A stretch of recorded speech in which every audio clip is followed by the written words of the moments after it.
Welcome to the Raw Footage Oscar Preview 2022. This is a series of videos where I'll be discussing the 2022 Oscars in all the major categories, discussing what I think will win, what I think should win, and any snubs that might have been made. This particular video is for the Best Animated Feature category. And while most of these videos that I will be doing either take their starting point as the lists on goldderby.com or the shortlist that the Academy itself publishes, that's not precisely the case with this category of Best Animated Feature. What is published by the Academy is a list of animated feature films which meets the criteria for selection at the Oscars. That is, an animated film which got a theatrical release in either New York or Los Angeles in the time period in question. And given how hard and how expensive making a feature-length animation is, that list is generally not that long, and it is possible to attempt to watch all the films on that eligible list. This year there were 26 animated features on the list published by AMPAS, and I did manage to tick off nearly all of these 26 films off the list. However, I wasn't entirely successful. One film I didn't manage to tick off the list, I wasn't actually that bothered about, because even though it is on the eligible list of films that was released by AMPAS, this Japanese animation was made by an honest-to-goodness cult.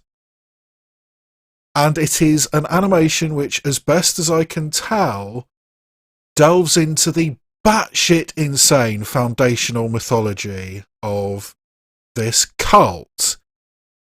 The guy who started this organisation clearly followed the teachings of L. Ron Hubbard of wanting to make Williams start your own religion, but yes, I wasn't too upset that I missed that particular film, but there are a couple of films I really regret not being able to see before I had to record and release this video.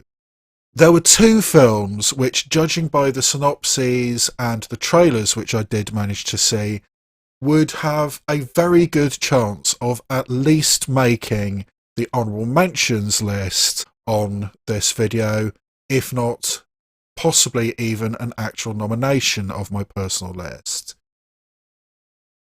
I did not manage to see the Brazilian animated documentary hybrid Bob Spit, We Do Not Like People, and I also didn't manage to see the Czech animated feature My Sunny Maad, which did get a nomination at the Golden Globes. In both of those cases, I think there's a reasonable chance I would have at least given those films an honourable mention, but I just couldn't find them through any of my usual pirated sources. I mean, many of the films I will be discussing in these videos I did have to pirate, but I solemnly swear that I will pay for them when they become legally available here in the UK. But I couldn't even find pirated copies of those two films. So, with the pretty big caveat that I have not been able to see Bob Spit, We Do Not Like People, or My Sunny Maad, let's discuss the nominations for the 2022 Animated Feature Oscar. Nominee. Luca was the latest Pixar film, and honestly, I don't think this was amongst Pixar's best. I think the foundational mythology of Luca is a little bit too complex, a little bit too random. Most of the time when you are dealing with Disney or Pixar, it is some form of recognisable mythology, but I just don't think it was well enough established in Luca. And I also don't think that the actual story we got out of Luca was up to Pixar's usual very, very high standards. I liked Luca fine. I don't think I've disliked any Pixar film. But compared to some of the other things it was competing against, I really don't think that Luca cut the mustard, and it wasn't one of my personal nominees. Nominee.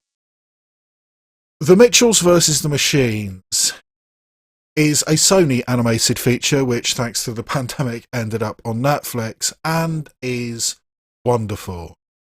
It is, in some ways, a pretty typical tale of family dysfunction and learning to come together as a family, learning to love each other as a family, with an overtly queer protagonist, which is, I think, a decent step forward, albeit it is a situation where you can edit out 1 or 2 lines and she's not queer anymore, but anyway, baby steps. But the story of the Mitchells vs. the Machines is very, very well done, of a father and daughter who just don't understand each other anymore.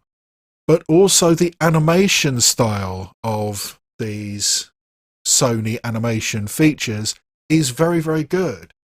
The same studio that brought us Spider-Man Into the Spider-Verse, and I'm very much looking forward to the sequel to that, which is coming out later in the year. But similarly to Into the Spider-Verse, this uses a mixed media type approach, blending the look and the feel and the style of 2D and 3D animation, having pop-up interstitials on screen, visual jokes, visual comments constantly appearing.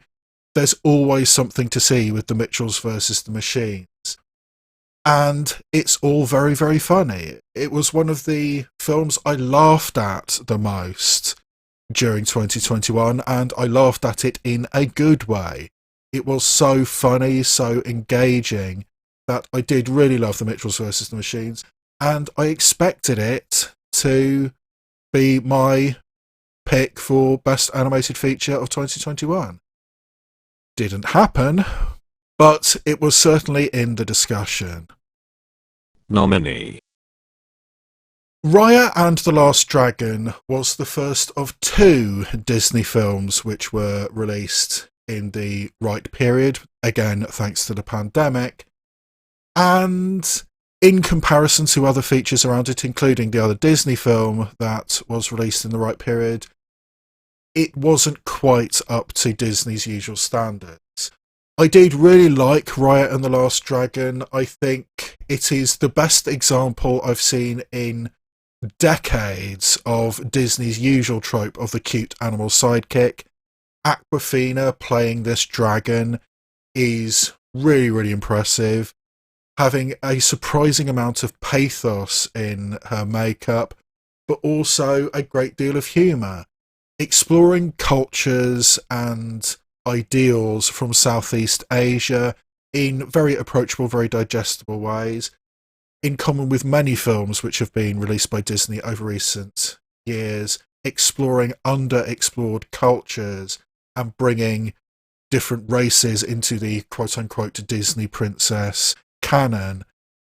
I'm becoming increasingly uncomfortable with that kind of designation, but that's the direction Disney have chosen to go. But regardless, we do now have a Southeast Asian quote-unquote Disney princess, and the film is absolutely fine. It just didn't quite make my personal list of nominees. Snubbed. Pompo the Cinéphile is a Japanese animation which I freely admit is a very, very personal choice that will end up as one of the Oscar nominations I would have personally given out. I am a sucker for films about the filmmaking process, and that is what Pompo the Cinéphile is about.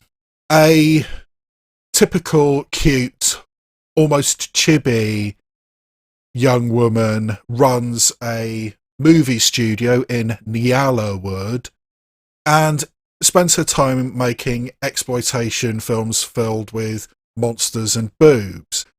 But she has a dream of making proper art, so she lets her assistant make a film out of a script she herself has written, and it's a very Oscar baity film about an aging conductor and his relationship to a younger girl. And we see this filmmaking process through the casting process with, a very respected aging actor, with an ingenue who is making her debut in Hollywood. And we see the nuts and bolts process of filmmaking in a really engaging way.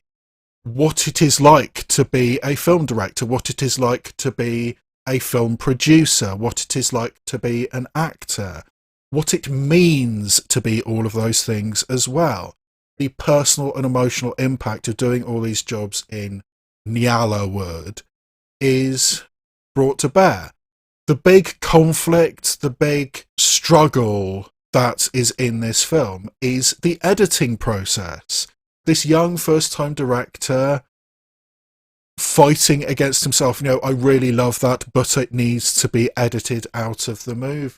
We don't actually need it. Oh shit, we need to film an extra scene. There's something I neglected to put in this film, so we need to bring everybody back together at great expense. Can we afford to finish this film?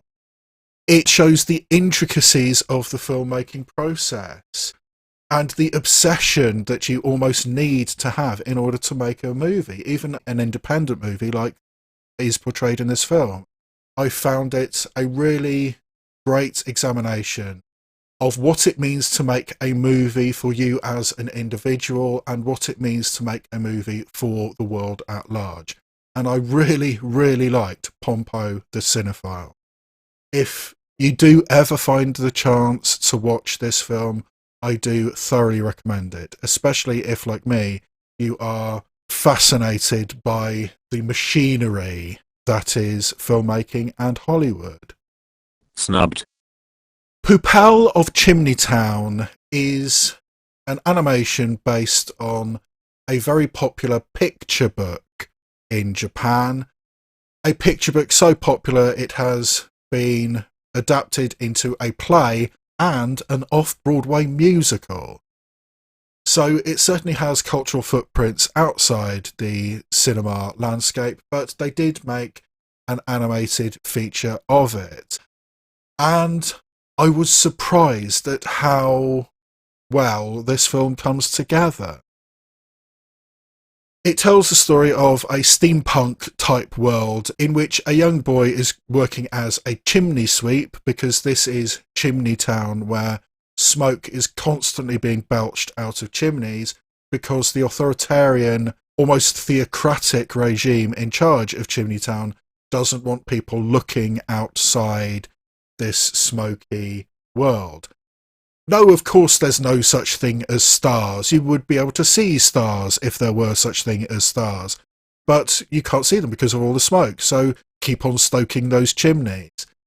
It's that kind of thing. And one day this boy finds a man made out of trash. I mean, literally a garbage man.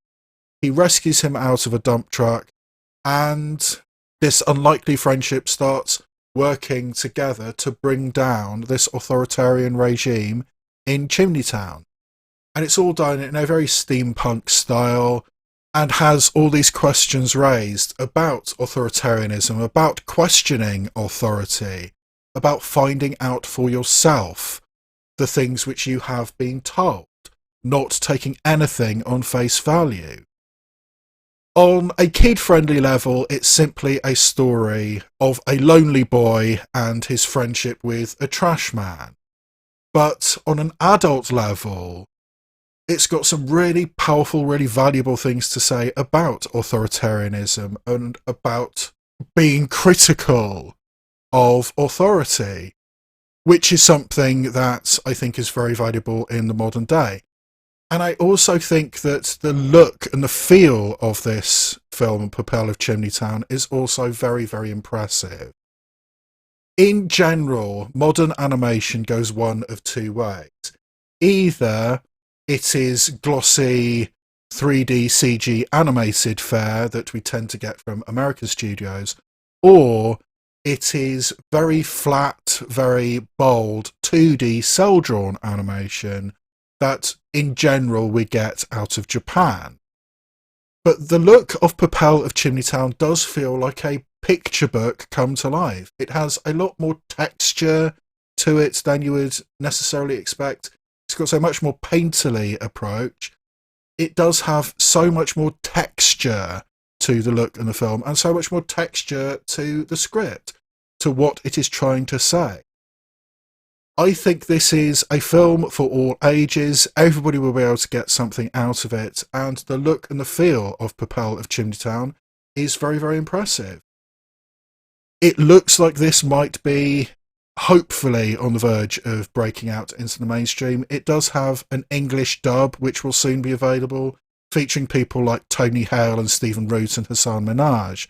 So they didn't skimp on the US voice cast, and at some point, hopefully, you will be able to watch Poupelle of Chimney Town, because I think it's great, and I do think it deserved its place as one of the best animated features on this list, and I do think it deserved a nomination for Best Animated Feature of 2022. Will win. What I think will win is Encanto, because 9 times out of 10, Disney and or Pixar wins this award. And this year, I think it's Disney's turn with Encanto. Because I do think that Encanto is a much richer, a much deeper film than Disney have usually put out over recent years. I think there's some genuine, thought-provoking, almost dangerous material in Encanto. The way I see it is this is a story of emotional abuse, of fighting for self-determination in an abusive family. The protagonist of this film, Mirabelle, as voiced by Stephanie Beatriz, is the only non-powered person living essentially in a family of superheroes. And the way she is ostracised, the way she is excluded from the family by the grandmother, by the matriarch of this family, is brutal. And yes, everything gets worked out in the end, but it takes a very long time to get there. It takes some really harsh discussions about value. It's an almost Randian approach to life. If you don't have value to the family, to the community, you have no value in life. You may as well just go off and die somewhere. I mean, that's never outright said, but for me, that is definitely the subtext of Encanto. You have no value, therefore you should leave. And that is brutal. That really, really is. All the people in this family who are powered, who have all these things that help themselves, help the community at large, they all have issues as well. Like the older sister who's incredibly strong and feels the entire weight of the shoulders upon her. The aunt who can affect the weather, so when she's upset it rains, therefore she is expected to be happy the whole time. That is the baseline expectation, is to be happy. And when you are told you must be happy, how is that going to affect your life? I mean, these are really, really disturbing things the more you think about them. And that's not even getting into what the family have already done to Uncle Bruno. Only we don't talk about Bruno. I mean, Encanto, when you examine it, is actually a really, really harsh, really brutal film. And I love the fact that Disney released a film like this.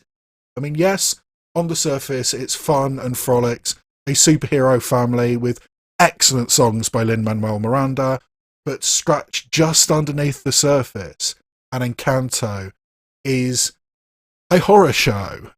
And I really, really love it, and I do think it will deserve its win as Best Animated Feature at the 2022 Oscars. Should win. What I think should win is the Danish animated documentary Flea. This film achieved the unprecedented trifecta of being nominated in the same year for Best Animated Feature, for Best International Feature, and for Best Documentary.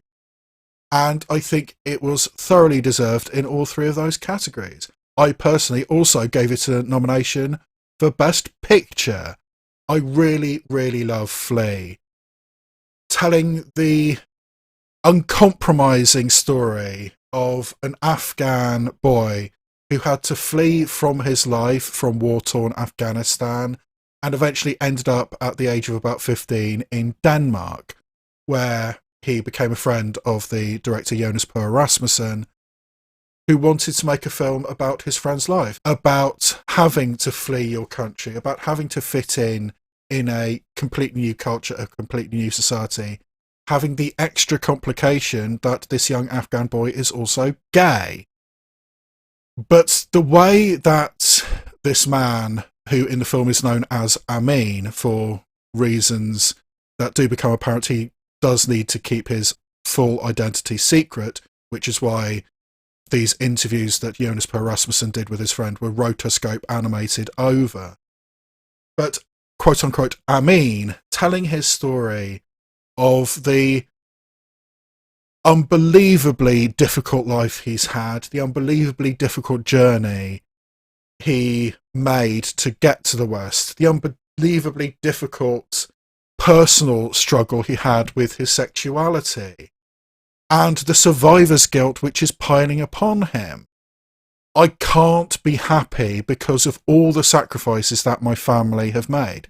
Yes, I am in love with a Danish man, he wants to marry me, but I can't make that final step because too many sacrifices have been made. I need to do something, I need to make something of my life. And does that include being married to this Danish man? And the psychological torment, the traumas which he went through as a child are demonstrated throughout the course of this film. It does have that somewhat distancing aspect of being animated. It is a little bit at a safer move, and that is one of the reasons why I think this film works so well. Combining the art with the story, combining mostly realistic animation, or at least in that Tintin Ligne Claire thing that Hergé did. I mean, it's very much in the same kind of artistic style as Hergé. But it is a mostly realistic animation, mostly realistic telling of this story. But every now and again, when necessary, we have more abstract, more fantastical elements added to the animation, which help tell the story. It is a gripping, a compelling, a heartbreaking story. And by the end, a heartwarming story as well. But this man's brutal life, having to flee your country and surviving, and finding a measure of happiness, a measure of security in Denmark, in the West. And yeah, Flea is an outstanding film.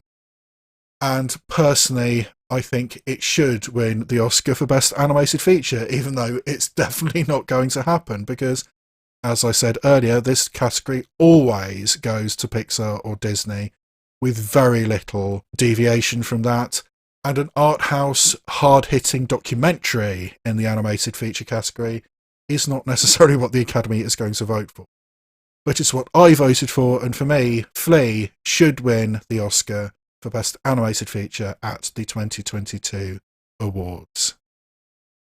Best Animated Film. So the actual nominees in this category are Encanto, Flea, Luca, The Mitchells vs. the Machines, and Raya and the Last Dragon. In my personal list, what I would take out are one Pixar and one Disney film.